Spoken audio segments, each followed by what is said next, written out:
चलो अब एंड में लगवाना, वो मैंने बंद कर दिया ना।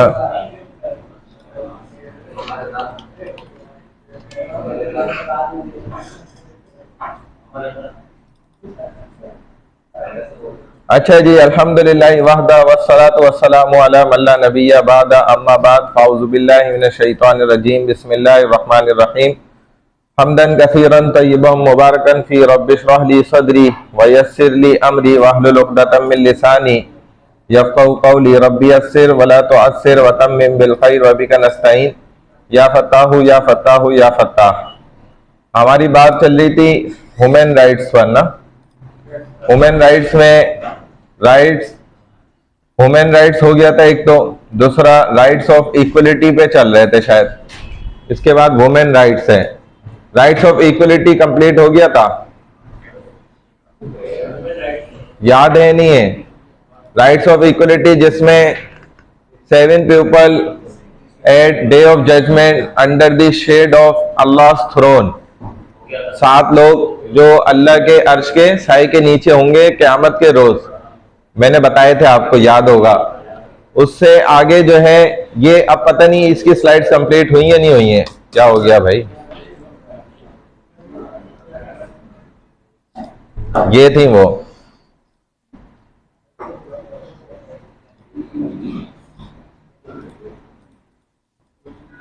ठीक है। हजरत अली रजी अल्लाह तआला अन्हु और हजरत शुरे काजी रजी अल्लाह तआला अन्हु का वाकया, और एक उनके साथ जो गैर मुस्लिम था, क्रिश्चियन उस वक्त के, उनका वाकया था ज़िरा वाला, वो मैंने आपको सारा बता दिया था।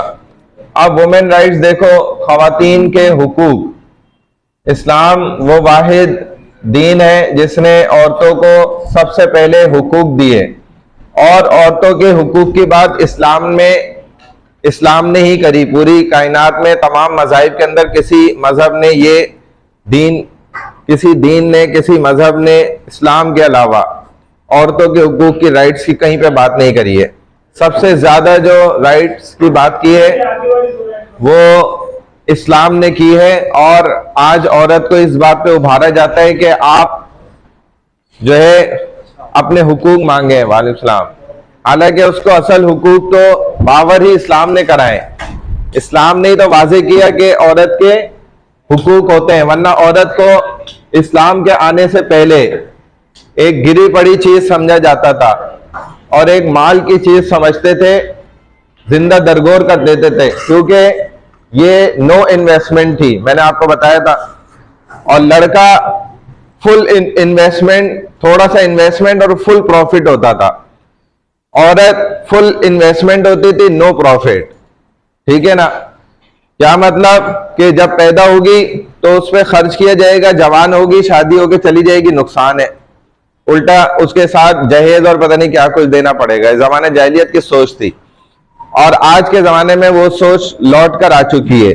अब लोग अपनी बेटी पैदा हो जाए अजीब, और लोग उनको ये भी कहते हैं भाई अगली दफा चलो लड़का हो जाएगा, और बेटी हो गई अब वो परेशान है कि जी इसकी शादी करनी है, फिक्र करनी है, और ये होना है, वो होना है, फलाना होना है।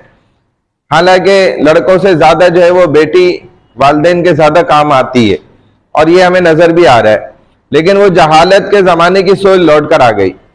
अब वो परेशान है और लड़के के ऊपर खुश है कि भाई फुल इससे प्रॉफिट हमें हासिल होगा, और थोड़ा सा इन्वेस्टमेंट है, यानी कि थोड़ा सा खर्चा करना पड़ेगा। एक यूनिवर्सिटी में पढ़ा के डिग्री इसको दिलवानी पड़ेगी, उसके बाद अच्छी नौकरी, और फिर लड़की भी दूसरे की ले आएगा घर में, तो वो भी हमारा ही फायदा है, जहेज भी मिलेगा, फलाना होगा, ये होगा, वो होगा। तो यही जमाने जाहिलियत की सोच थी। इस्लाम ने आकर इस सोच को खत्म किया। रसूलुल्लाह सल्लल्लाहु अलैहि वसल्लम ने जब औरतों के हुकूक को बयान किया, बच्ची को उठा के बोसा दिया, तो सहाबा हैरान रह गए कि या रसूलल्लाह, हम तो कभी, हमारे तो मतलब जमाने में यहाँ पर ये चीज आम है, मशहूर है कि हम कभी भी बच्ची को हाथ नहीं लगाते, ना उसको उठा के बोसा देते, उसको प्यार भी नहीं करते। हमारे यहाँ कबाइली सिस्टम ही नहीं है। अब भी बहुत से लोगों में, पठानों के अंदर भी और बाज दूसरे भी हैं, उनमें ये सिस्टम है वो बच्चे को भले उठा लेंगे गोद में, लेकिन बच्ची को नहीं उठाएंगे, उसको बुरा समझा जाता है। अरबों में ये चीजें मौजूद थी। भाई ये चुप चुप ऐसे कानों में बातें नहीं करो, मैं बाहर निकालूंगा। अरबों के अंदर ये चीजें मशहूर थी और वो क्या करते थे, यही काम। रसूलुल्लाह सल्लल्लाहु अलैहि वसल्लम ने उठा के बोसा दिया, प्यार करा, तो वो हैरान रह गए, या रसूलुल्लाह ये आप क्या कर रहे हैं। फिर आपने फरमाया कि जो चीज घर में लाओ सबसे पहले बच्ची को दो। अगर बच्चा भी है ना छोटा, तो वो भी आपने बच्ची को देना है पहले, जो चीज घर में लाओ, खाने पीने की हो या इस तरह की।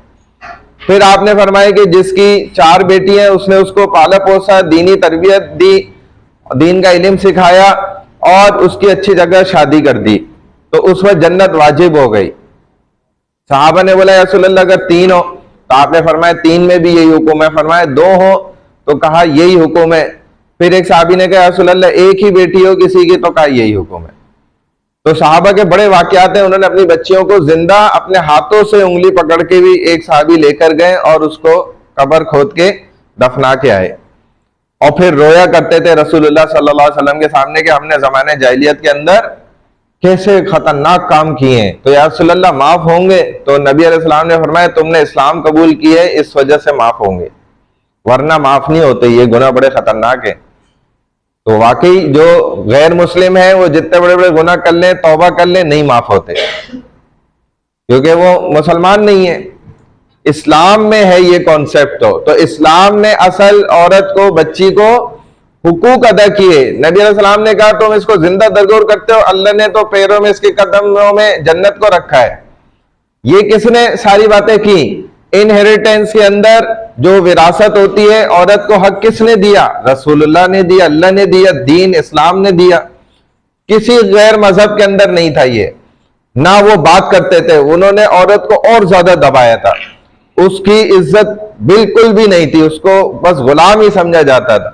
ये तो माशरे में और इस कायनात में असल इज्जत किसने दी है? औरत को इस्लाम ने दी। आज औरत को भड़काया जा रहा है कि भाई इस इस्लाम से जो है अपने हुकूक मांगो।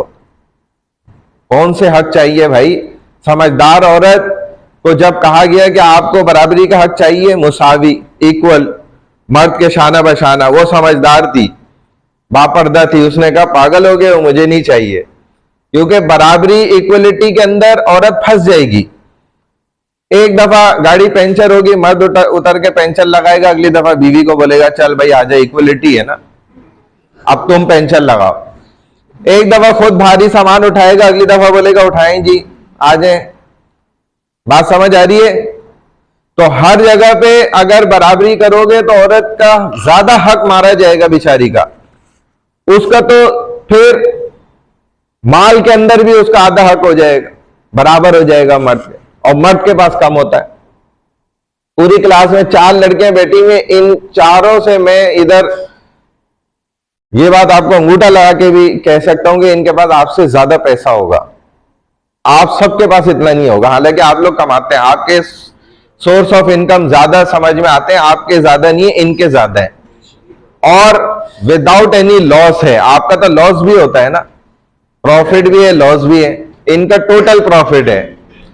और आप जैसे ही लोग इनके लिए बनाते हैं, यानी कि जब वालिद बन जाते हैं, बच्ची पैदा हुई, अब वो बचपन से ही उसकी माँ यानी कि इसकी बीवी जो है पीछे लगी रहती है, बच्ची की बालियां कभी बन रही हैं, कभी कढ़ाई, ये कलाई की वो कड़े बन रहे हैं, कभी चेन बन रही है, सोने की इतनी चीजें आपके पास नहीं होंगी जितनी माशाल्लाह इनके पास होती है। इसी वजह से सोना ज्यादा और चांदी इनके पास होती है, तो पैसा इनके पास है ज्यादा। आप भले 1 लाख का भी बिजनेस कर रहे हो, 10 लाख का, 50 लाख का, आपसे ज्यादा इनके पास होगा और सेफ होगा माशाल्लाह से। तो वजह क्या है? अब इक्वलिटी लेकर आओ तो ये आपके बराबर आ जाएंगी। कुरान ने क्या, अर्रिजालु, कुरान ने कहा अर्रिजालु कव्वामूना अलन निसा, मर्द औरत से ऊपर है। इसको हमने फर्स्ट जेंट्स है, आपको अंग्रेज ने सिखाया कि लेडीज फर्स्ट। ये आप लेडीज की तौहीन करते हैं, क्योंकि उसको मारने के लिए, मरवाने के लिए आगे भेजते हैं, तुम पहले जाओ। बात समझ आ रही है? आगे आ जाए। शील्ड आगे होती है, ठीक है, जिससे आप अपना बचाव करते हैं, और औरत को आप जो है ना वो बनाते हैं अपनी शील्ड, कि इसको आगे करो, धकेलो आगे से, क्योंकि वार होता है। तो वो बर्दाश्त करेगी। तो इक्वलिटी में भी इसका नुकसान है। वो समझदार औरत थी, उसने कहा मुझे कोई बराबरी नहीं चाहिए, मैं इसी में सुकून में हूं कि मैं पीछे रहूं, और पीछे रहकर फिर मुझे सबसे ज्यादा फायदा मिलेगा और मेरे हक ज्यादा होंगे। यही वजह है कि मर्द को इस्लाम ने आगे किया है। बात समझ आ गई है? ये नबियों का तरीका है। हाँ, रास्ते में चलने में नबी का तरीका क्या है कि मूसा अलैहि सलाम आगे चल रहे और उन लड़कियों को कहा आप मेरे पीछे पीछे से बताएं रास्ता किधर जाना है। हालांकि उनको रास्ता नहीं पता। हम तो कहते हैं यार जिसको रास्ता पता है उसको आगे करो, लेकिन इस्लाम की सोच अलग है। यही पर्दा है। हाँ, आपकी अगर महरम साथ है तो फिर आप पीछे चलें आगे नजर रख के। तो हर तरीका जो इस्लाम ने दिया है वो ज्यादा ताकतवर है। वरना कुरान ये कहता है कि अन्निसाउ कव्वामून अलर रिजाल, औरतें मर्दों से ऊपर है। कुरान क्या बेवकूफ है? नाउजुबिल्लाह। अल्लाह बेवकूफ है? नाउजुबिल्लाह। अल्लाह आपसे ज्यादा समझदार नहीं है क्या? तो अल्लाह को सारी समझ है। अल्लाह उस पॉइंट की बात करते हैं जहां तक हमारी सोच नहीं पहुंचती है। तभी अल्लाह ताला ने, देखें, इस्लाम ने औरत को विरासत में भी हक दिया है। ये नहीं कर सकते आपके भाइयों ने सबने जायदाद तकसीम कर ली और चूंकि बहन की तो शादी हो गई है, वो अपने घर की हो गई है, उसका कोई हिस्सा नहीं बनता। ऐसा नहीं है। भले वो अपने घर चली गई, शादी हो गई, उसके बच्चे हैं, जो कुछ है उसका विरासत में अपने वालिदैन के माल के अंदर हक है मौजूद। आप नहीं देंगे तो क़यामत के रोज ये 1 इंच जमीन जो इतनी छोटी सी होती है, 7 जमीन तक अल्लाह उसका तौक बनाएंगे, आपके गले के अंदर डाल देंगे। फिर आपका बाप भी एक कदम आगे नहीं चल सकता। बात समझ आ रही है? इतना भारी वो होगा, जब एक कदम आगे नहीं बढ़ेगा, आग लगी हुई होगी, उसी के अंदर इंसान जल रहा होगा और आगे पीछे नहीं हो सकेगा। 1 इंच जमीन की बात हो रही है। 1 इंच क्या होता है?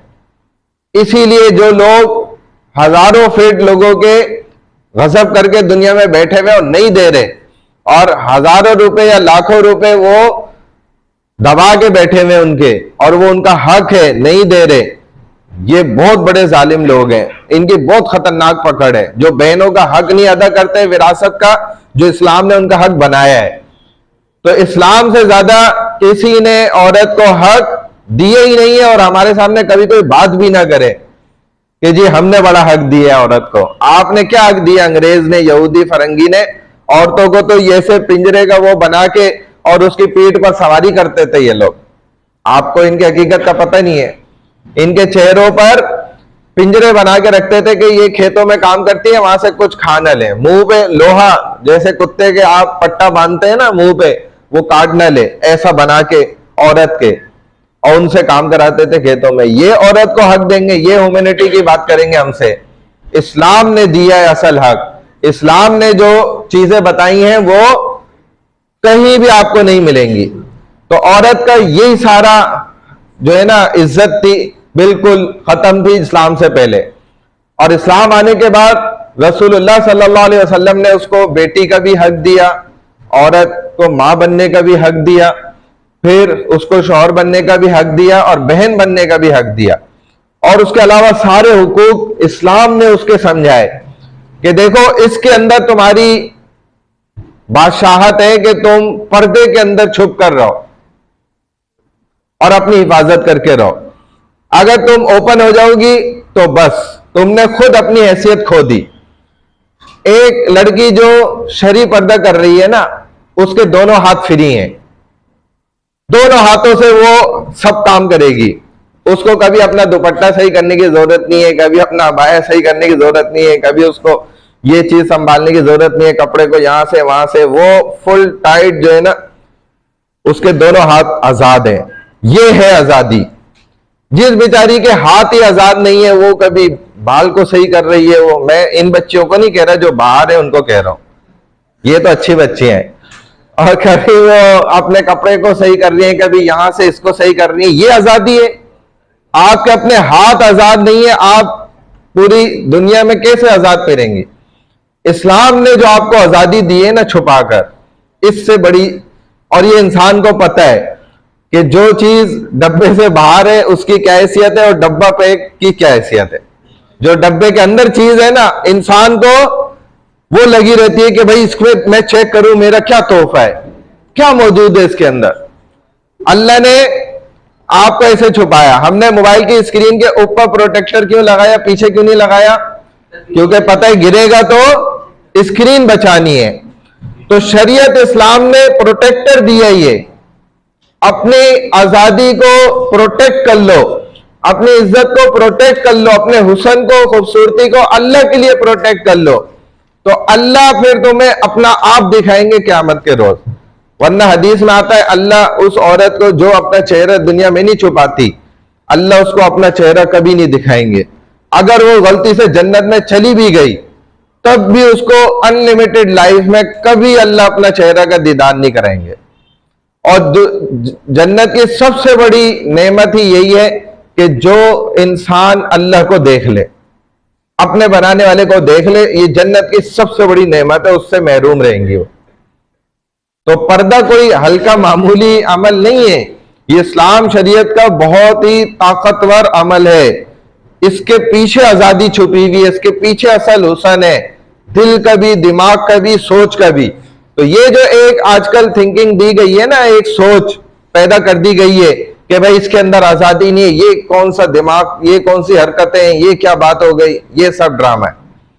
अल्लाह ने आपको बनाया है, अल्लाह ने इस कायनात को बनाया है, अल्लाह का हुक्म चलेगा, किसी दूसरे का हुक्म नहीं चलेगा। बात समझ आ गई है? नहीं समझ आई? इतनी खुलकर तो शायद इकरा यूनिवर्सिटी में कोई बात करता है ऐसे कोई बात, लेकिन मैंने आपको हकीकत बात बता दी। आगे आपकी मर्जी, आप जो चाहे करें। तो औरतों का इस्लाम से पहले क्या हक था मैंने सारा बताया, और औरतों का इस्लाम के आने के बाद ये सारी वो हदीसें, आयात और उनके ट्रांसलेशन हैं जो मैंने आपको बताई हैं। अब औरत का देखें क्या हो गया।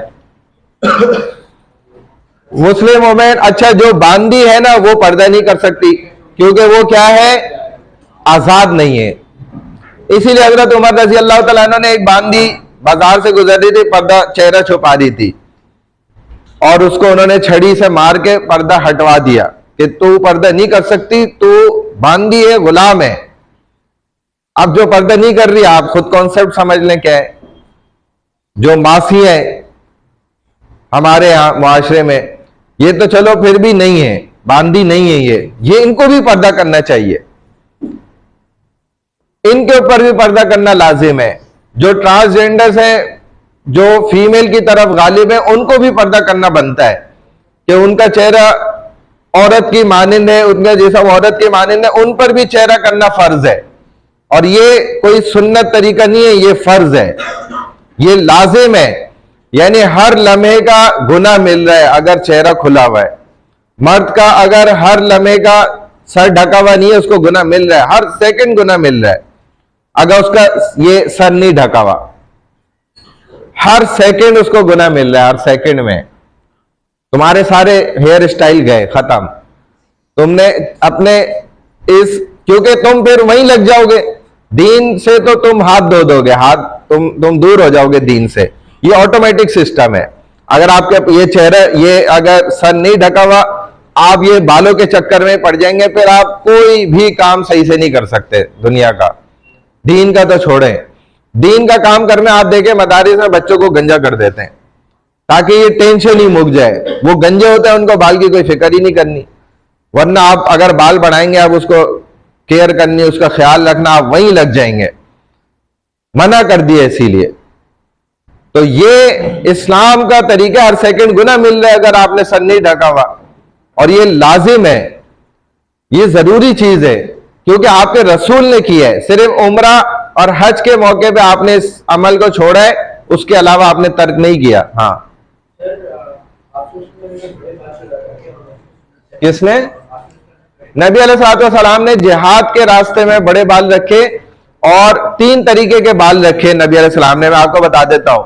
सबसे पहले तो आपने हलक किया, बिल्कुल गंजे, ठीक है, या तो आप बिल्कुल गंजे हो, एक पहला तरीका। दूसरा, आपने लंबे बाल रखे जिहाद के रास्ते में। जब आपने जिहाद करने का इरादा किया, ऑटोमेटिक जब आप जिहाद के लिए निकलेंगे आपके बाल वैसे ही बढ़ जाएंगे।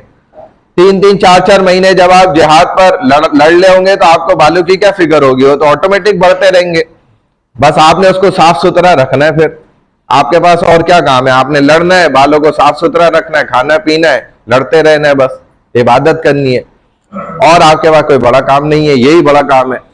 तीसरा, आपने दरमियाने बाल रखे, यानी कि जिसको कहा जाता है हमारे यहां मशीन फेरना। अब आप चाहे 20 नंबर की मशीन फेरें या 2 नंबर की मशीन फेरें, हर तरफ से बाल बराबर हो। ये जो कहीं से छोटे कहीं से बड़े हैं ना बाल, ये गैर सुन्नत बाल हैं। इन पर हर लम्हे में गुनाह मिलता है। यानी कि आप कोई से भी बाल कटवाएं, हाथ से कटवा रहे हैं, उसमें कभी भी बाल बराबर नहीं कटते, तो वो गैर सुन्नत बाल हो गए, उस पर गुनाह मिलेगा। फिर जब आप बाल ऐसे रखेंगे तो आप कभी भी अपने सर को ढकेंगे नहीं, छुपाएंगे नहीं, क्योंकि यार मैंने बाल इतने महंगे कटवाए, दिखाने हैं सबको। तो आप इन्हीं पर टेंशन है, तो आपकी यहीं से सारी पैदा हुई है ना, परेशानियां यहां से लगी हुई है सारी। तो इन परेशानियों से बचने का सुन्नत तरीका है, आप सुन्नत पे चलें, फिर देखें आपकी कोई टेंशन ही नहीं होगी इंशाल्लाह, दिमाग सही जगह लगेगा। और आपका जो दिमाग है सबसे कीमती, आपके जिस्म का पार्ट ऑफ बॉडी जो है, उसी की आपने केयर नहीं करी, उसी को आपने ऐसे यूं खुला छोड़ा है। आसमान से रेस आ रही है, दिमाग पे पड़नी है, आपका दिमाग खराब हो रहा है। इसीलिए दिमाग खराब किसी और वजह से नहीं हो रहा, आपकी अपनी वजह से हो रहा है। समझ आ रही है बात? ये तो आपका अपना दिमाग यहां पर है, उसको आपने ऐसे खुला छोड़ दिया। हालांकि इसकी तो ज्यादा सेफ्टी करनी थी, ज्यादा हिफाजत इसकी करनी है, क्योंकि आपका दिमाग सही काम करेगा तो आप सही चलेंगे, वरना आप सही चल भी नहीं सकते फिर। हाँ, रेस आती है, साइंस ने ये बात साबित की है। साइंस ने ये बात साबित की है कि दिमाग पूरे जिस्म के आज़ा में एक वाहिद ऐसी जगह है जिसको खुला नहीं छोड़ना चाहिए कभी भी। इसको हर वक्त 24 घंटे ढक कर रखा जाए, क्योंकि वो कहते हैं आसमान से रेस उतरती है, वो आपके डायरेक्ट दिमाग पे लगती हैं। वैसे तो पूरे जिस्म को विटामिन के लिए आप धूप लगाते हैं, वो तो कोई मसला नहीं, अच्छी बात है। पिंडलियों को धूप लगनी चाहिए, खुसूसन मर्दों के लिए ये है, उनके जिस्म में अल्लाह ने ऐसी चीज रखी है, औरतों के नहीं लगनी चाहिए, औरतों का उलट है, उनको इसीलिए छुपाने का हुक्म दिया है। और हमारे जमाने मुआशरे में उलट नजर आ रहा है, लड़कों ने छुपाए हुए, लड़कियों के खुले हुए। हालांकि उनको तो मना किया है, उनके लिए अगर इधर लगेगी धूप या ये खुला रखेंगे तो नुकसान भी है। साइंस ने भी ये बात साबित की है, इस्लाम शरीयत ने तो 1500 साल पहले बता दी। बहरहाल जो बांदी होगी, गुलामन औरत होगी, वो पर्दा नहीं कर सकती, शौहर उसको जबरदस्ती नहीं कर सकता। जब शादी हो गई, अब क्या, अब तो सारे मामले खत्म हो गए। अब आपको पहले से देखना चाहिए था कि पर्दा करती है नहीं करती है। अब आप उसके ऊपर लाजिम नहीं कर सकते, वो पहले से नहीं करती थी तो वो अब उसी तरह ही रहेगी। पहले वो जॉब करती थी, आपने मना नहीं करा, वो वैसी करती रहेगी, अब आप बर्दाश्त करें। Women are backward, women are oppressed in Islam, women are completely divide of spiritual, ये सारी मैंने उनकी जिंदगी आपको बता दी, इस्लाम से पहले की भी और बाद की भी। अब आगे देखो, the female has the right to accept और रिजेक्ट मैरिज प्रपोजल। इस्लाम शरीयत इस बात की इजाजत देता है कि बिल्कुल उसको हक हासिल है कि वो अपने निकाह के पैगाम को रद्द भी कर सकती है, रिजेक्ट भी कर सकती है और उसको एक्सेप्ट भी कर सकती है, और उसकी इजाजत भी जरूरी है।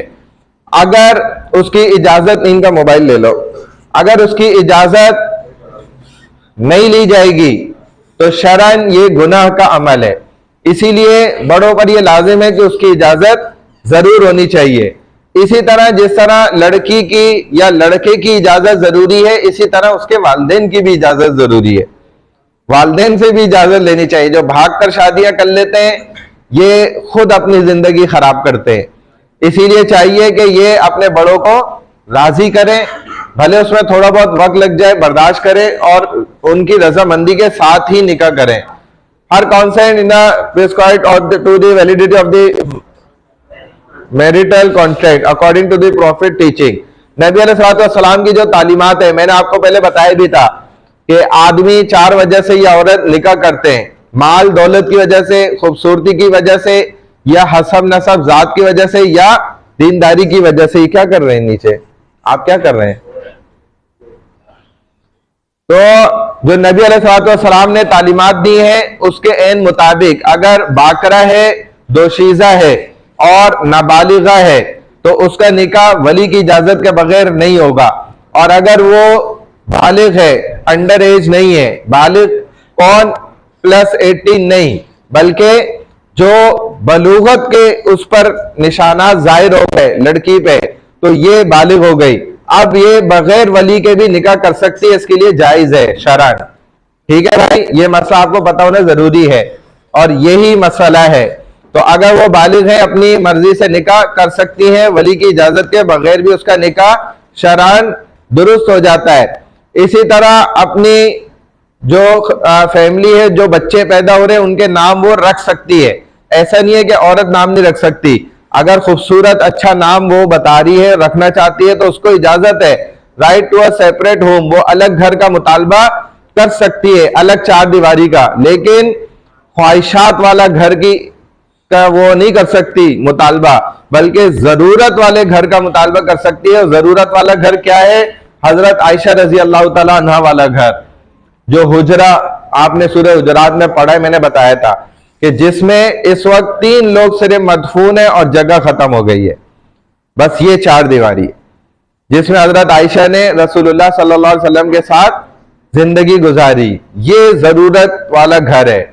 यानी कि बस एक कमरा इतना जिसमें आप लेट जाएं, सो जाएं, खाना खा लें, बस। बात समझ आ गई? जो कमरा इस वक्त भी देखा जाए तो 7 बाय 7 का बहुत है। 7 बाय 7 से बड़ा कमरा वो कि अलग किचन हो, सेपरेट जो है वो वॉशरूम हो, फलाना हो, ढिमकाना हो, ये ख्वाहिशात वाला घर है। जरूरत वाला घर आपको आज भी इस जमाने में भी बड़े सुकून से किराए पर भी 15,000, 10, 12, 15,000 में मिल जाता है। ऐसा एक कमरे वाला जिसमें किचन और वॉशरूम भी है, बस। बात समझ आ गई? तो जो उससे आगे का घर है उसका अगर डिमांड की जाए तो वो ख्वाहिशात वाला घर है। इस्लाम शरीयत ने उसकी बात नहीं करी है, सिर्फ जरूरत वाले घर की बात की है। इसी तरह फुल राइट तो हर मैन हक में है, जो उसका होता है वो उसको देना, ये उसका राइट होता है जो आपने तय किया है उसके मुताबिक। वो मर्द की कमाई के एतबार से या एवरेज के एतबार से निकाला जाता है। और अगर वो नहीं हुआ तय, हक मेहर के बगैर निकाह हो गया तो भी निकाह दुरुस्त होता है। और हक मेहर ऑटोमेटिकली जो शरे फातिमी है ना, वो इंप्लीमेंट हो जाता है, वो देना पड़ता है। The husband is responsible for the maintenance protection, वो सब मर्द उसके ये जिम्मे होता है, घर को चलाना, घर की जिम्मेदारियां उठाना और बाकी सारे काम। ज्यादातर शादी के बाद यही फड्डे होते हैं कि तुम अपनी जिम्मेदारी नहीं उठा रहे और तुम अपनी नहीं उठा रही। तो ये मसाइल पैदा होते हैं इस वजह से कि दीन शरीयत की नॉलेज नहीं होती, इल्म नहीं होता, पता ही नहीं होता इसका क्या हक है, मेरा क्या हक है, मेरे जिम्मे क्या काम है, इसके जिम्मे क्या काम है। तो वो मिक्स प्लेट चल रही होती है, इस वजह से घर खराब हो जाते हैं, पता ही नहीं होता कि किसका क्या जिम्मेदारी है। तो घर के बाहर की सारी जिम्मेदारी मर्द के जिम्मे होती है, ठीक है, और औरत की जिम्मेदारी सारी घर के अंदर की होती है। मर्द जो है वो घरदारी के अंदर औरत को नहीं छेड़े क्योंकि उसका तजुर्बा ज्यादा है। औरत मर्द को बाहर के मामलात के अंदर नहीं छेड़े क्योंकि उसका तजुर्बा बाहर के मामलात के अंदर ज्यादा होता है। इसीलिए दूसरा ये कि घर के जो फैसले हैं बड़े बड़े वो मर्द के जिम्मे होते हैं, वो औरत नहीं करती है। अगर औरत से कराएंगे तो आपको बाद में पछतावा होगा। इसीलिए नुकसान से ज्यादा बेहतर है कि अक्लमंदी से फैसला किया जाए और सही फैसला किया जाए। बहरहाल right to divorce her husband, वो अपने शोहर को तलाक नहीं दे सकती, लेकिन उसके पास क्या ऑप्शन होता है कि वो खुला ले सकती है। इसीलिए जो औरत अपने शोहर को कहती है कि मुझे तलाक दो, तो वो झूठ बोलती है वो मर्द को भी फंसा रही होती है, क्योंकि भाई तलाक लेना इसके इख्तियार में थोड़ी है।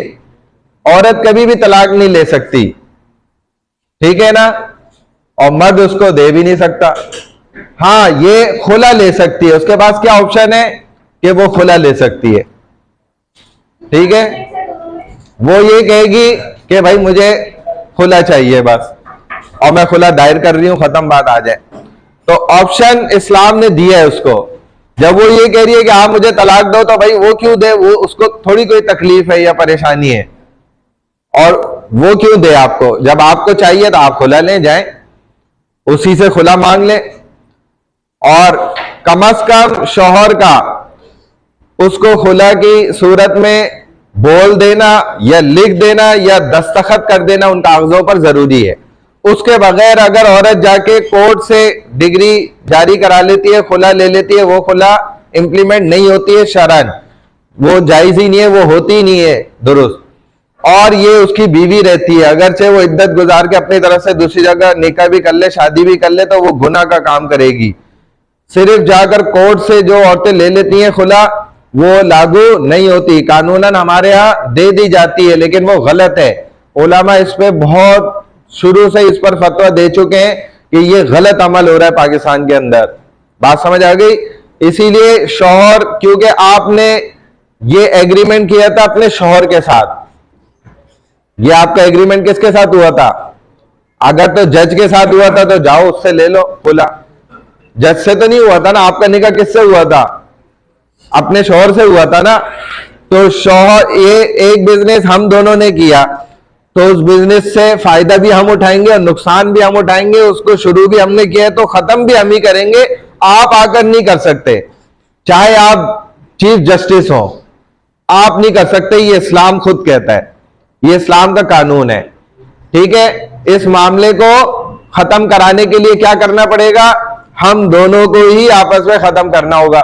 इसीलिए इस्लाम कहता है कि इंसान के बच्चे बन के शादी करो, इंसान के बच्चे बन के जिंदगी गुजारो, और इंसान के बच्चे बन के ही अगर अलहदा होना है तो अलहदा हो जाओ, कोई मसले की बात नहीं है। ये कोई रॉकेट साइंस थोड़ी है कि आप अलहदा ही नहीं होंगे, बिल्कुल नहीं। अगर जिंदगी चल रही तो जैसे आपने निकाह में बैठे थे सब बड़े, ऐसे ही अलहदगी में बैठ के कर लेते हैं, सुकून से मामले को खत्म कर लें। मामले को खराब करने की क्या जरूरत है? या जब खराब हो गया उसके बाद किसी शरीफ आदमी को बुरा बनाने की क्या जरूरत है? वो तो शरीफ आदमी है, बस नहीं बन सकी, खत्म हो गया मामला, खत्म कर ले भाई। नहीं भाई, वो लड़का तो जो है वो शराबी था, वो तो फाहिश था, वो तो औरतों के चक्करों में था, वो ऐसा था, वो फलाना था, वो हालांकि बेचारा बड़े शरीफ हो, लेकिन चूंकि हमारी बच्ची को उसने छोड़ दिया तो अब वो बुरा बन गया। ये इस्लाम का तरीका नहीं है। या वो लड़की तो ऐसी थी इसलिए वो, हालांकि वो तो शरीफ थी, अच्छी थी, लेकिन चूंकि आपके साथ नहीं रह सकी, नहीं बनी, आपने छोड़ दिया, इस वजह से वो बुरी बन गई। अब आपने उसमें बुराइयां लोगों को बता रहे कि वो तो ऐसी थी, आगे अगर रिश्ता कर रहे हैं तो लोगों को उसकी बुराइयां बता रहे हैं उल्टी सीधी। आप बोले भाई नहीं बनी, बस नहीं रह सके, खत्म हो गई बात, अलहदगी हो गई। किसी शरीफ लड़के या शरीफ लड़की को बुरा बनाने से आपको क्या मिलना है? इसीलिए आइंदा जिंदगी में आप एहतियात करें इन चीजों में, और खुसूसन इस मामले को याद रखें कि मियां बीवी के चक्कर में मामले में कभी आप ना पड़े, कभी भी आप एंटर मत हो। सिर्फ और सिर्फ एक कंडीशन में एंटर हो जाए, भले आपको झूठ बोल के दोनों की सुलह करानी पड़े। पैचअप की बात नहीं कर रहा, वो जो निकाह से पहले सब गुनाह के काम होते हैं उसकी बात नहीं कर रहा, वो तो नेकी अजर सवाब है अलहदगी कराना। और बाकी ये कि जो मियां बीवी हैं उनके दरमियान झूठ बोल के भी अगर आपने रजामंदी करवा दी तो ये अच्छा काम है, लेकिन अलहदगी कराने के लिए कभी आप बीच में नहीं पड़े, क्योंकि आपकी आखिरत खराब हो जाएगी। इसीलिए एहतियात करें। राइट टू डाइवोर्स यानी कि वो खुला दायर करेगी, खुला ले लेगी अपने शौहर से, अगर उसकी रजामंदी से ही ले वही सबसे ज्यादा बेहतर है, वरना कोर्ट के थ्रू भी ले तो शौहर का वहां हाजिर होना आना ये जरूरी है। अगर वो नहीं आता और काजी आपको डिग्री जारी कर देता है, उससे खुला वाकई नहीं होती है, ये अब भी उसी की बीवी करार दी जाएगी इस्लाम और शरीयत के कानून के ऐन मुताबिक भी। देखें, जब उसने निकाहनामे पे साइन किया था तो इस पे भी साइन करेगा। जिस तरह आपने निकाह करा, शादी करी, तो ये कभी कभी तब होता है जब आप मामले को खराब कर दें। आप मामले को खराब होने ही नहीं दें। बड़े इसीलिए तो इस मामले के बीच में लाए जाते हैं कि वो बड़े होते हैं। जब फिर बड़े ही नहीं एक काम को जो शुरू कराया और वो देखने के भाई ये नहीं चल सकते, बिठा के समझा के खत्म करा ले प्यार मोहब्बत के साथ। खुद ये लड़ाइयां और फसाद डाले जाते हैं, मामले को इस कदर खराब किया जाता है, और बड़े फिर दोबारा बीच में आने को भी नहीं पड़ते, क्योंकि वो या तो मोहब्बत की शादी होती है या कोई और चक्कर होता है। हाँ, अरेंज मैरिज है तो बड़े भी कहते हैं चले हम भी आ जाते हैं, खत्म करानी है, नहीं बिल्कुल बन रही, ठीक है बैठ जाओ भाई, बात कर लो, मामले को चलाना है, खत्म करना है, जो करना है वो करो फैसला, तो बैठ के इसको सुकून से कराया जाए। लेकिन जिधर मामला ज्यादा खराब हो जाते थे तो एमकेएम के वक्त में तो हमने देखा उसको सेक्टर ले जाते थे उठा के, और खत्म करना है तो साइन करा लेते थे, उसको पता होता था वरना मारपीट होगी। और अब जो हालात है तो अब यह है कि आप उनको कहीं मदारिस उलमा किसी ऐसे अल्लाह वाले किसी नेक बंदे को ले जाए, शायद उनको रहम आ जाए, सुन ले बात बैठ के और मामला खत्म करना है तो कर दे भाई, क्योंकि अदालत से ये मामला कानूनन तो आपके खत्म हो जाते हैं लेकिन शरन खत्म नहीं होते हैं, वो बाकी रहते हैं, वो आपका शौहर ही बाकी होता है, तो आप आगे फिर निकाह नहीं कर सकते, ये आपके लिए मसाइल हैं। नेकी अजर सवाब का बराबर दोनों का इक्वल अल्लाह ने रखा हिसाब किताब, लड़का मर्द जितना बड़ी नेकी करेगा औरत भी वो काम करेगी तो उतनी बड़ी नेकी है। सहाबियात में सवाल करे नबी अलैहिस्सलाम के घर वालों से, यानी कि हमारी रूहानी माओ से पूछा कि हम इतनी बड़ी बड़ी नेकियां तो कर नहीं सकते, जैसे मर्द जिहाद में जाते हैं ये बहुत बड़ी नेकी है, तो हम तो जाती ही नहीं है इस तरह इस अंदाज में। तो नबी अलैहिस्सलाम ने उनको बताया कि इससे कुछ नहीं होता, आपको तब भी उनके बराबर अजर सवाब मिलता है जब आप उनके जाने का इंतजाम करती हैं, और बाज नेकी आपकी इससे भी बड़ी है, मर्द से भी, क्योंकि वो तो अकेला रोजा रखेगा, अफ्तार करेगा, सहरी करेगा, आप पूरे घर वालों के लिए तैयार कर रही है सहरी और अफ्तारी, तो आपको तो सबके रोजे का अजर सवाब पूरा मिल रहा है, और वो भी 100% प्योर मिल रहा है। उनका अपना रोजे का हो सकता है कि वो गड़बड़ भी कर रहे हो, उनको अजर सवाब ना मिले, या गुनाह का काम कर रहे हैं तो बिल्कुल ना मिले, बस रोजा हो गया सवाब कुछ नहीं मिला, लेकिन आपको पूरा 100% उसका प्योर खालिस सवाब मिलेगा। आपने उनके लिए सहरी तैयार करी, आपने अफ्तारी तैयार करी, तो सबका अजर सवाब आप मर्दों से ज्यादा ले गई। वो एतकाफ में बैठे, आप उनके लिए खाने भेज रही हैं, तो आपको उनका हर दिन के पूरे एतकाफ का प्योर 100% खालिस सवाब मिल रहा है। उसको खुद पता नहीं मिल रहा है नहीं मिल रहा है, वो शक की बात है, लेकिन आपको कंफर्म मिल रहा है। The right and duty to obtain education, वो हासिल कर सकती है तालीम, right to obtain provision from her father और brother until she gets married, जब तक वो शादी नहीं हो जाती तो वो अपने वालिद और भाई की जिम्मेदारी में होती है, वो उसका खर्चा उठाएंगे। The right to have their own independent property, उसकी अपनी जायदाद के वो खुद मालिक है। The right to provision from the husband for all her needs and more, जो उसकी जरूरियात हैं फिर वो शादी के बाद उसके शौहर के जिम्मे होती हैं कि वो उनको पूरा अदा करेगा। इसीलिए औरत को अल्लाह ने हुक्म दिया, मना किया घर से निकलने को। तुम मालकन हो, चौधरानी हो, तुम घर में मलकाओं की तरह बैठो, लेकिन तुमने कहा नहीं मुझे मासियों की तरह निकल के काम करना है, जॉब करनी है, मुझे दर बदर की ठोकरें खानी है, मुझे अच्छा लगता है मर्दों को मुंह देना, बुरी बात है ये। इस्लाम शरीयत ने आपको इतनी इज्जत दी है, इतनी ज्यादा इज्जत दी है कि आपको स्टेज पे बिठाया है कि तुम मलका हो, चौधरानी बन के बैठो और तुम राज करो, लेकिन तुमने बोला नहीं मुझे ये पसंद नहीं है, मैंने जो है ना निकल के माशरे के अंदर मर्द की तरह ना दर बदर होना है। ये बुरी बात है। इस्लाम शरीयत औरत को इज्जत देना चाहता है, लेकिन आप खुद भी अपने आप को इज्जत देना चाहे, मजबूर हो गई, अब कोई उसका जरिया नहीं है माश का, तो इस्लाम ने उसकी भी इजाजत दी है कि रोशनी में निकलो और रोशनी में अपना जरिया माश कमा लो, लेकिन शरीयत की हुदूद में रहते हुए। हाँ, बात समझ आ गई? वरना क्या है कि इज्जत इसी में है, तुम्हारा खर्चा सारा का सारा मर्द उठाएंगे। ये किस काम के लिए पैदा किए गए? इसी काम के लिए। चलो भाई, right to work to earn money, कमा सकती है, मैंने बता दिया शरीयत की हुदूद में रहते हुए। Right to keep all her own money, अपने पास रख सकती है, वो उसकी मालिक है। एक्सप्रेस देयर ओपिनियन, अपनी राय का इजहार कर सकती है, ठीक है, और उसकी राय को सुना भी जाएगा, उसको कम नहीं समझा जाएगा। इसीलिए हजरत खदीजा रजी अल्लाह तआला अन्हा, नबी अलैहिस्सलाम ने उनकी हर बात सुनी, निकाह से पहले भी, क्योंकि उनके आप असिस्टेंट के साथ काम कर रहे थे। The right to negotiate marriage terms, ये उसको इजाजत होती है, वो खुद मुंतखब चॉइस है उसके पास। Right to obtain divorce, the right to have custody. अच्छा, डाइवोर्स का मतलब ये नहीं है कि मतलब बस शादी हुई, बस ये मुझे समझ नहीं आ रहा, अब मुझे कोई और समझ आ रहा है, ये नहीं है, तो मैं इसलिए जी मुझे आपको मैं खुला ले रही हूं वरना आप डाइवोर्स दे दें, अब मुझे कोई और पसंद आ गया है, ये नहीं है। डाइवोर्स का मतलब ये नहीं है। या जी मेरी जैसी मैंने सोचा था आप वैसे नहीं निकले ये भी कोई जो है डाइवोर्स का शरन तरीका नहीं है, गलत है। या जी मैं जो एक्सपेक्ट करती थी आप इतने पैसे वाले होंगे, लेकिन पता चला जी आप तो उतने पैसे वाले नहीं निकले, तो बस ये कोई खेल नहीं चल रहा।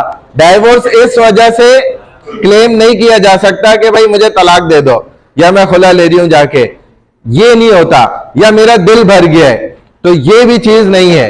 शरन क्या है? सिर्फ 3-4 चीजें हैं जिसकी बुनियाद पर डाइवोर्स करना, ये क्लेम करना जायज है, वरना ये दुरुस्त नहीं है। वो 3-4 वजह सुन लो कान खोल के, और शर्म के पर्दे हटा के तुम्हें पता होना जरूरी है।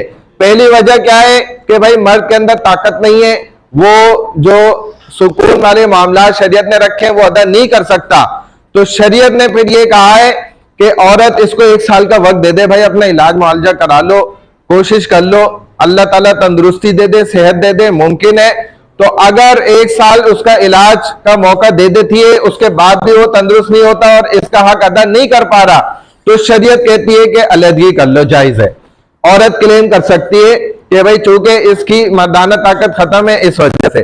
दूसरा मसला क्या है कि बिल्कुल जरूरियात का हक जो है वो अदा नहीं करता। जरूरियात क्या है औरत की, मर्द के जिम्मे कि 2 वक्त की रोटी नहीं देता इसको, ठीक है, रहने के लिए उतना घर जो मैंने बताया 1 कमरे वाला, जिसमें वो सुकून से आजादी से अपने सारे काम कर सके, इतनी जगह भी उसको वो नहीं देता, तो भी औरत तलाक क्लेम कर सकती है या खुला क्लेम कर सकती है, ठीक है ना। और तीसरी वजह यह है कि उसका शौहर उसको, ठीक है, सुकून में भी रख रहा है, उसको जगह भी दी है, उसके अंदर ताकत भी है, लेकिन वो खुला फाहिश गुनाहों के अंदर मुब्तला है, यानी कि शराब पीता है या और गुनाह के काम करता है, दूसरी औरतों के पास जाता है और खुला है बिल्कुल सारे मामला, गुनाहों से अपने आप को नहीं बचा रहा, तो भी ये तीसरी वजह है कि वो डाइवोर्स या खुला को क्लेम औरत कर सकती है। इसके अलावा चौथी कोई वजह नहीं है। अगर औलाद नहीं हो रही, ठीक है, पैसा नहीं ज्यादा दे रहा, ख्वाहिशात पूरी करने के लिए हर जगह मेरी मर्जी के मुताबिक घुमा फिरा नहीं रहा, ठीक है, मेरे रिश्तेदारों के नहीं लेके जा रहा, वालिदैन के नहीं लेके जा रहा, ये कोई वजूहात नहीं है। इस्लाम शरीयत कहता है साल में 2 दफा घुमाने फिराने ले गया, जरूरत पूरी हो गई। साल में 2 दफा इसने जोड़े बना के दे दिए, 2 जोड़े साल के, जरूरत पूरी हो गई, क्योंकि 2 ही ईद है। इसी तरह हर महीने में 1 दफा सिर्फ वालदा से वालिदैन से मिलवा दिया, तो ये जरूरत पूरी हो गई। इससे अलावा कोई जरूरत नहीं है, वो आगे की चीजें ख्वाहिशात हैं। किया जा रहा है तो क्या किया जाए? औरत पर अगर जुल्म किया जा रहा है, जुल्म अब किस तरीके का है वो ये बताएंगे। हर औरत ही इधर मजलूम है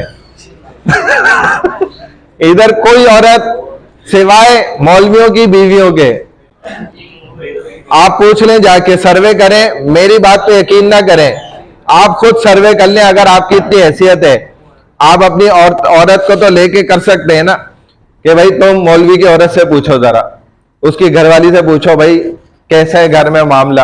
और नबी अलैहिस्सलाम ने फरमाया कि मर्द का दीन उसकी औरत बता सकती है, घरवाली वही बताती है ये कितना अच्छा है, कितना दीनदार है। मैं थोड़ी खुद बता सकता हूं, तो वो आपको बताएगी।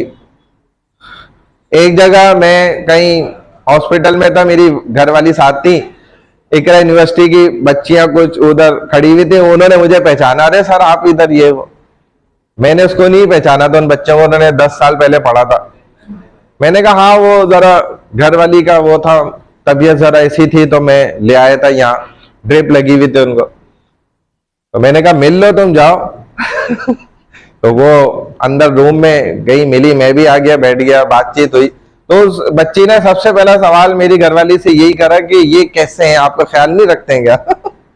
उसने मेरी माशाल्लाह घरवाली ने जो उसको सुनाई, इतनी जबरदस्त, मुझे मजा आया बड़ा, और वो खुश हो गई। उन्होंने कहा बहुत ख्याल रखते हैं, ये दिख नहीं रहा तुम्हें, और बहुत अच्छे से रखा हुआ ये वो, और बहुत अच्छे हैं, फलाना ढिमकाना। तो उसकी जो मर्द की घरवाली है ना, वो बताएगी असल के ये कितने दीनदार बंदा है और कितना अच्छा है। तो सिवाय मैं कह रहा हूं मौलवियों की बीवियों के ना, बाकी औरतें सभी मजलूमा है बेचारी, उनके साथ बड़ा जुल्म हो रहा है। और आपको कैसा जुल्म है ये बताएगा, कैसा जुल्म है भाई? नहीं, जो पहले अभी तुम औरत की तरफ थे, अब मर्द पे आ गए हो। मर्द भी सारे मजलूम नहीं है, सिवाय चंद के। पहले औरत का जुल्म तो बताओ, क्या जुल्म हो रहा है उस पर? मारपीट कैसे? मतलब हाथों से मार रहा है, जूतों से मार रहा है, डंडों से मार रहा है, और किस बात पे मार रहा है?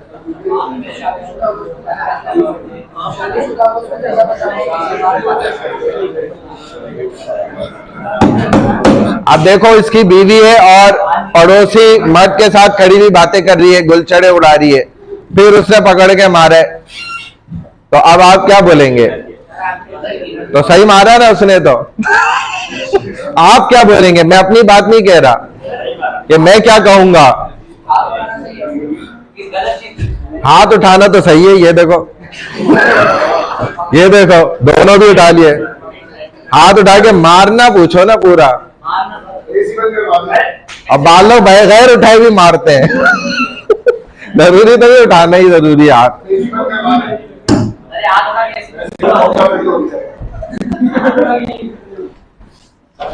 हाथ उठाने का मतलब ये कि मारना। यार ये बात सुने, एसी बंद करना है। देखो भाई, अगर शरी उजर है ना, शरी वजह है, तो फिर थोड़ी बहुत सख्ती करना इसकी शरीयत ने इजाजत दी है, लेकिन वो सख्ती भी मारपीट के साथ नहीं है, वो बिस्तर अलग करने और इस तरह के मामलात के साथ है, जो शरीयत ने उसके तरीके बताए, उनको समझना चाहिए। बाकी अगर शरी उजर नहीं है, कोई शरी वजह नहीं है, उसकी बुनियाद पर भी कोई अगर मर्द बीवी को मारता है या बीवी मर्द को मारती है, दोनों तरफ से हो सकता है ये मामला, क्योंकि बाज कंडीशन में मर्द गालिब होता है, बाज में फीमेल खातून गालिब है। तो उन दोनों कंडीशन में भी ये अगर रुकता नहीं है मामला, तो वो अलहदगी कर सकते हैं। अगर तंग आ गए और शरी उजर नहीं है तो वो अलहदगी कर सकते हैं, उसको इस्लाम ने मना नहीं करा है। चले भाई, ये तो अल्हम्दुलिल्लाह हिजाब मैंने बता दिया आपको सारा। हिजाब हम क्यों करें, ये सवाल है। वाय हिजाब, हिजाब एक तो है क्यों, और व्हाट इज हिजाब, हिजाब क्या है, ये तो बताया मैंने। बेनिफिट्स ऑफ हिजाब, बेनिफिट्स भी मैंने उसको आपको बता दिए। देखो हिजाब क्या है, सबसे पहले ये समझो, अरबिक वर्ड है हिजाबा से अपने आप को छुपाना, और कुरान ने कहा है सरों से ओढ़नियों को नीचे गिरा देना, ये लाजिम है, फर्ज है। जिस तरह औरत का ये पर्दा है, मर्द का पर्दा फर्ज है कि वो अपनी निगाहों को झुका ले, ये उस पर फर्ज है। अगर वो नहीं करता तो वो गुनाहगार है, ये नहीं करती तो ये गुनाहगार है। और हिजाब क्या है कि अपने पूरे जिस्म को छुपाना। औरत इसी चीज का नाम है, सर के बाल से पैर के नाखून तक। इसी तरह कपड़ा क्या है, उसका एक जरिया है छुपाने का। ऐसा कपड़ा होना जिससे जिस्म इस एतबार से छुप जाए कि उसकी कोई भी हैयत पता ना चले। कपड़ा मोटा होना चाहिए और इस अंदाज का खुला होना चाहिए कि उससे जिस्म के आज़ा झलके ना और जाहिर ना हो, उनकी हैसियत पता ना चले। ये असल हिजाब है। तो वो हिजाब भले ऐसा हो जो बुरा मानी नजर आए, बुरा नजर आए किसी को, कोई उसको दोबारा देखने को पसंद ना करे, हिजाब उसी चीज का नाम है। हिजाब उस चीज का नाम नहीं है कि आपने इतना खूबसूरत हिजाब पहना है कि दोबारा देखना पड़ रहा है कि भाई ये कैसा हिजाब है, बार बार देखना पड़ रहा है, तो ये हिजाब नहीं है। बात समझ आ गई। और हमें करना क्यों है हिजाब? भाई मर्दों को भी हिजाब किस लिए करना है, आंखों को झुकाना क्यों है, औरत को भी जिस्म को छुपाना क्यों है? देयर क्रिएटर ऑर्डर देम, उनके बनाने वाले ने उनको हुक्म कर दिया, इसलिए करना है। इसके लिए कोई आपको बड़ी दलील की जरूरत नहीं है, बस अल्लाह ने ऑर्डर कर दिया, अल्लाह ने हुक्म किया, इस वजह से हम अपनी निगाहों को झुकाएंगे और अपने चेहरे को छुपाएंगी औरतें। बात समझ आ गई? क्योंकि अल्लाह ने हुक्म किया है, बनाने वाले का हुक्म है, बस ये हमारे लिए काफी है। इसके बाद हमें कोई भी दलील नहीं चाहिए। फिर इसमें अल्लाह की खुशनुदी है, अल्लाह का खुशी है इसके अंदर, अल्लाह इसमें राजी है, वो यही चाहते हैं। और इसमें आपका दिमाग और दिल साफ हो जाएगा अगर आप पर्दा कर रहे, निगाह को झुका रहे, अल्लाह उस पर ऐसी ताकत हलावत देंगे, आपका दिल ठंडा रहेगा, सुकून, कोई टेंशन नहीं। अल्लाह आपको इस दुनिया के अंदर ही खुश रखेंगे अगर आप अपनी निगाहों को छुपाते हैं, अपने चेहरे को छुपाते हैं। अल्लाह की तरफ से आपको इनामात मिलने, इस पर अपनी इज्जत को बचाना है, अपने उसको इज्जत को और अपने जिस्म को, अपने अंदर की खुशियों को निखारना है, ये इसके अंदर मौजूद है। अपनी खूबसूरती को इसके अंदर हर एक को जाहिर नहीं करना है, क्योंकि जो सबको जाहिर हो गया वो तो वैसे ही खुल गया, उसको अब कोई भी पसंद नहीं करता। लेकिन जो छुपा है उसको हर जो उसका हक रखने वाला है वो पसंद करेगा। एक्सप्रेसिव हर इंडिपेंडेंट अपनी आजादी का ये जरिया है। मैंने बता दिया दोनों हाथ उसके आजाद हैं, वो आजादी से कायनात में फिरती है। ये औरत का हुस्न है, असल आजादी ये चीज है। असल आजादी ये नहीं रोडों पर आ जाना खुलकर, और ये जो है ना बिला वजह जो है वो घरों से बाहर निकल जाना, इसमें कोई आजादी नहीं है। असल आजादी वो है जो इस्लाम ने इस औरत को दी है। उसी को अगर ये मानेगी, उसी पर जिंदगी गुजारेगी, तो अल्लाह इसको जन्नत में डालेंगे और जन्नत की मासियों की मालकन बनाएंगे। हूरें तो जन्नत की मासी हैं जिनके पीछे इतना मर रहे होते हैं लोग, वो तो मासी हैं। जैसे हमारे इधर काम करने वालियां होती हैं, तो जन्नत में तो वो काम करने वाली हैं। असल तो वहां की मालकन कौन है? दुनिया की औरत है, ये उनकी मालकन बनेगी वहां पर। इसका हुस्न उनसे कई गुना, लाखों गुना ज्यादा होगा। उसके हुस्न के ऐसे चर्चे कि जिसको एक नजर पिंडली पे देखते हुए 40 साल तक देखता रहेगा, और वैसे ही फिर उसके चेहरे को देख रहा होगा 40 साल तक देखता रहेगा, और वो एक दफा ये नहीं बोलेगी भाई क्या हो गया तुम्हें, सिर्फ देखे ही जा रहे इतने सालों से मुझे। दुनिया में आप किसी को एक सेकंड यूं 2 मिनट देखें, वो आपको बोलेगा भाई खैरियत है। अपनी बीवी को ही देख ले, बोलेगी आज जरा अलग नजर आ रहे हैं, क्या हो गया खैरियत है, ऐसे देखे जा रहे हो मुझे, और 40 साल तक उसको देखता रहेगा, और वो ये नहीं बोलेगी कि आपको क्या हो गया। ये टॉपिक चाहिए होता है इन लोगों को, ऐसे टॉपिक्स में मजा आता है। ठीक है, आ जाओ जल्दी। हाँ क्या है?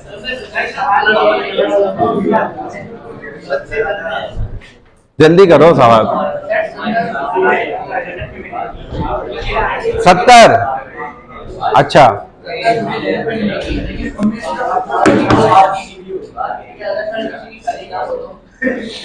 शादी नहीं हुई भी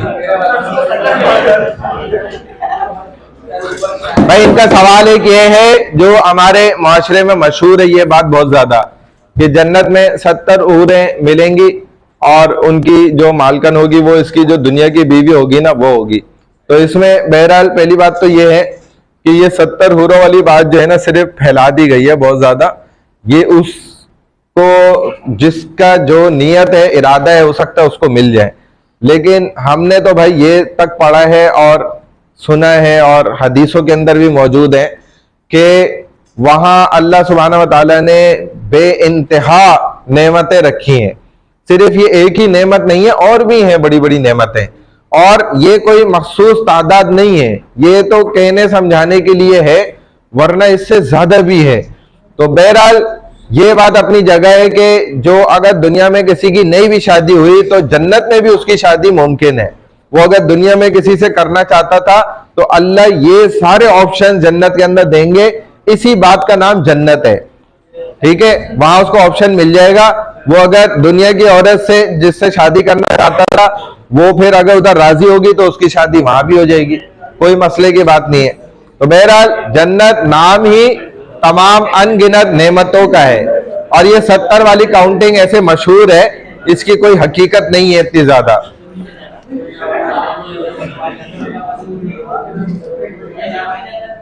अच्छा, इन शॉर्ट ये देख लो भाई, पेरेंट राइट्स, वालदेन के हुकूक जो है ये बहुत ज्यादा होते हैं। What does Islam say about parents? इस्लाम ने वालदेन के हुकूक के मुतालिक क्या बयान किया है?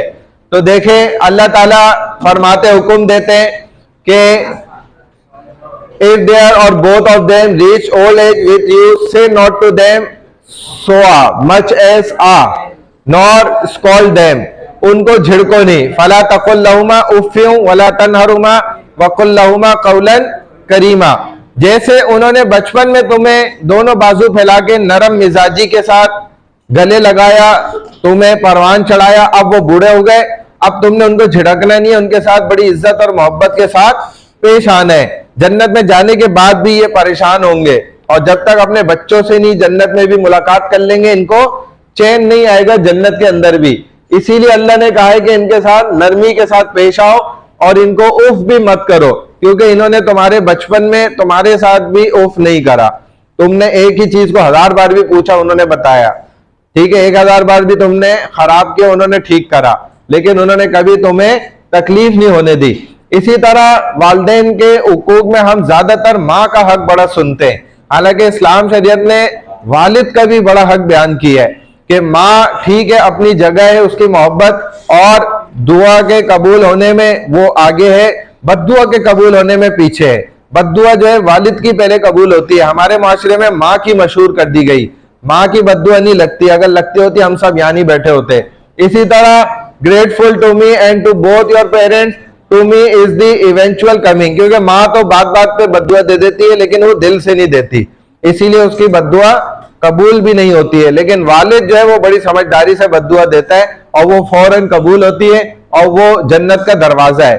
अगर आप जन्नत का दरवाजा ही नहीं बनाएंगे तो आप जन्नत में दाखिल भी नहीं हो सकते। इसीलिए माँ के पैरों के नीचे जन्नत रखी और जन्नत का दरवाजा वालिद को बनाया। अल्लाह ने कहा कि अगर तुम्हारा वालिद तुमसे राजी है तो मैं राजी हूं, अगर तुमने अपने वालिद को नाराज किया हुआ है तो फिर मैं भी तुमसे नाराज हूं, फिर तुम जन्नत में नहीं जा सकते, अगर तुमने जन्नत वाले काम ही क्यों ना किए हो। We have enjoyed on man doing of good to his parent with trouble did his mother bear him. And आपको पता है माँ क्या करती है, 2 साल उसको दूध पिलाती है, 1 साल उसने उसको वजन में उठा के रखा, वो अलग तकलीफ, जनने की तकलीफ अलग, फिर 2 साल तक उसको दूध पिलाने की तकलीफ, अपने साथ जोड़े रखना। तो ये 3 साल का अरसा बहुत ज्यादा क्या है, सख्ती वाला है। इस वजह से अल्लाह ने माँ की हैसियत और मर्तबे को ज्यादा बुलंद किया बाप के मुकाबले में। लेकिन वालिद भी क्या कर रहा है, उसके सारे इंतजामात कर रहा है, सारे खर्चों का वो उसके ही जिम्मे है, और बाहर की सारी तकलीफ वो उठा रहा है, घर के अंदर भी वो पूरी कोशिश कर रहा है तमाम तकालीफ को बर्दाश्त करने की, लेकिन वो रिटर्न में कुछ भी नहीं मांग रहा। ये सबसे बड़ी चीज है। औरत तो फिर भी मांग लेती है और इजहार भी कर देती है और चाहती भी है, लेकिन मर्द कोई चीज नहीं चाहता रिटर्न में, उसको उलट बदले में कुछ भी नहीं चाहिए होता, वो सिर्फ और सिर्फ अपने बच्चों की खुशी देखना चाहता है बस, उसके अलावा उसको किसी चीज की जरूरत नहीं होती है, ना वो इजहार करता है अक्सर, जो सही मर्द होता है। God's pleasure is in the pleasure of the father, ये मैंने बता दिया। If a person looks with love, अगर मोहब्बत से देखता है, साहबी ने बोला या रसूल अल्लाह अगर दिन में 1 दफा से ज्यादा भी देखे मोहब्बत से, तो आपने फरमाया तब भी उसको इसी का अजर सवाब मिलेगा कि उसने गोया हज कर लिया, और मकबूल हज, वरना लाखों खर्च करके जाता है, पता नहीं हज उसका अदा हुआ कि नहीं हुआ। लेकिन वालिदैन को एक खुशी की नजर उसने देखा, इससे हज क्या होता है, उसका अजर सवाब उसको हासिल हो जाता है। अल्हम्दुलिल्लाह ये कंप्लीट हो गया। अब हमारे पास जो है ना बैटल्स रह गई हैं, वो फिर हम देख लेंगे। हुकूकुल इबाद भी रह गया, इसमें तमाम जो है ना आयात हैं, ये आप खुद ही देख लेना, मैं इसको पढ़ाऊंगा नहीं क्योंकि टाइम कम है। शुरू में 2-3 क्लासें भी निकल गई थी, तो इसलिए ये कवर करने का टाइम नहीं मिलेगा। खुद से यहाँ पर देख लेना, ये पड़ोसियों के हक हैं। चलो मैं देखूंगा, अगर मौका मिला तो पढ़ा दूंगा, यहां तक पढ़ा दूंगा इसको। अच्छा, अब ये बताओ कि भाई प्रेजेंटेशन में हमारे पास कौन सा ग्रुप है? Battle of Badr, battle of Uhud, battle of trench, गज़वे खंदक, ये 3 है। हाँ जी, ग्रुप नंबर क्या था? व्हाट हमारा प्रेजेंटेशन आप लोग का है? हाँ बोलो जी। पेपर में क्या? वजूहत पूरी दे देंगे अरबिक, या वो कुछ वो जब हम पेपर बनाएंगे तो बताएंगे ना, अभी कैसे बताऊं? अभी पेपर बनाया ही नहीं है। अरबिक तो करनी है तो मस्ट है। भी आए जाए, मुझे ईमेल करी थी ना आपने, अमीमा कुरैशी, आ जाए।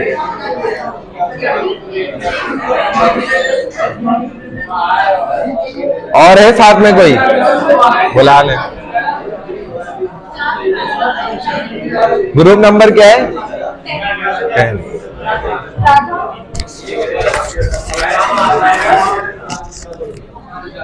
ये अगर हाथ में पकड़ के करना चाहो तो कर देना, इससे आवाज क्लियर आ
कभी किसी ने आया ही नहीं।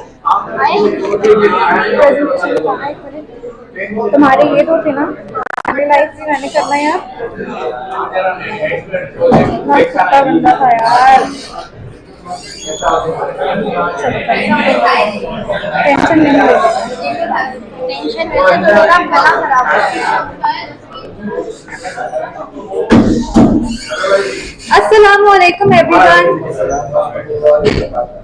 I am Ameema Qureshi and she is my partner Radha, and today the topic of our presentation is women rights in Islam, जो हम already पढ़ चुके हैं।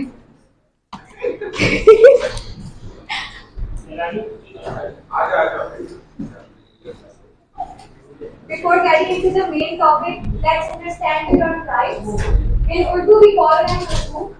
It's basically the idea that every individual has given certain protections, privileges and opportunities on the basic principle of justice, equality and law. This thing is known as rights. Sir, इसको यहाँ से हटाए, बदतमीजी कर रहा है सारा। कर दिया था।